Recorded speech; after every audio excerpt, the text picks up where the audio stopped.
முட்டிப்பாரு முடிந்தால் கரையால் முட்டிப்பாரு என்னாலும் எந்த கதவும் தானாய் திறவாது வேறு நாட்டு பறவை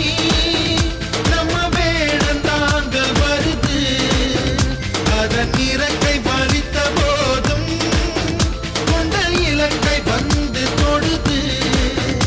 அதன் உணர்ச்சி புரிந்ததா உனக்கு தெரிந்ததா உனது முயற்சியில் மனது வைத்தார் கங்கை நதி உந்தன் கைக்குள் வரும்